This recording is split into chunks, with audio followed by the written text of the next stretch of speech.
Teriyo omusuubuzi ali kuyisa mu step ABCD ya kusuubula kwe. Teriyo muntu ali muzimbi w'amayumba aligenda n'abannyonnyola nti ennyumba ogizimbisa ssente bwe ziti n'ogikolektinga mu ssente bwe ziti okumala emyaka bwe ziti ng'olwo zivuddeyo. Teriyo. Kubanga omulimu gye gukoma okubanga mulungi buli muntu agwetanira n'agulemerako. Teriyo muntu asaanye kujja kubayigiriza kuzimba apartments na mall oba genda kusuubula. Kuba ekintu ekyo kinyuma. Kubanga mwana muto gwe bazadde teriyo amuyigiriza kuyonka bbeere. Naye okulima obusomesa nti obusomesa osobola okubufuniramu nga kakiika bwayembadde kyetaaga okuvaayo examples ennungi ne zibalaga. Naye ekyenjawulo ekiriwo abantu boogera boogezi nga tebabalaga bikolwa. Nze kwe kusalawo balaga ebikolwa. Kati olwaleero mbalaze kakalitunsi kaakano. Kano ka wiiki emu. N'olulala nabalaga nga nsimba kalitunsi awalala eri emmanga emakukuba. Kati zino ziri acres 50. Ng'oggyeko ebisagazi we biri.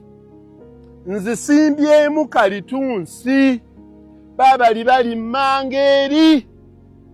Nezisimbamu kasooli. Ono kasooli wa mulundi gwa kusatu gwensimbamu mu myezi 9. Ono kalitunsi wa mulundi gwa kubiri myaka 3 kasokedde ngula ttaka lino. Okibalagisa kalitunsi kano nga kakyali kato. Si kubayigiriza nsimba ya kalitunsi.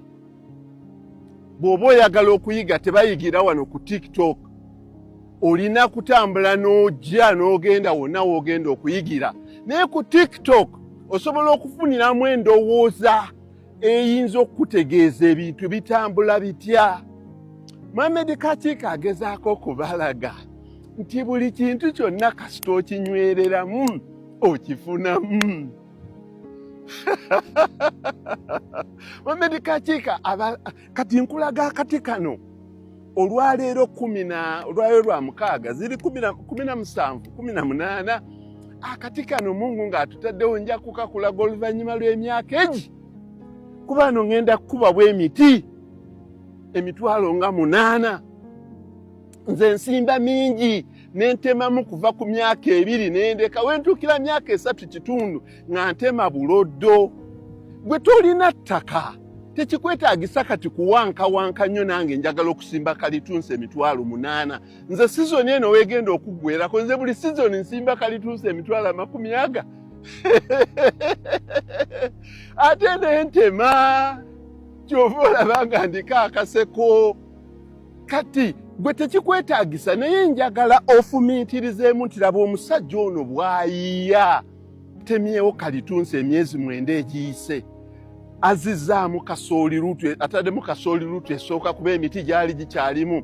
Azizaamu kasooli rutu ey'okubiri amaze okutereeza ettaka lye kati azzaamu omuti gwe azzeemu kasooli amalirize okugyamu kasooli alooka emiti nga gikuzeemu ayite ab'ekyalo abaweewo balimemu ebijanjalo bye nga kalitunsi waawaga mu myaka 2 atandika okutemamu obutono anoge ssente. Kyekyo kye muba mukola mu bizinesi zammwe endala mu mulimu gwammwe gwonna gwe mugendamu.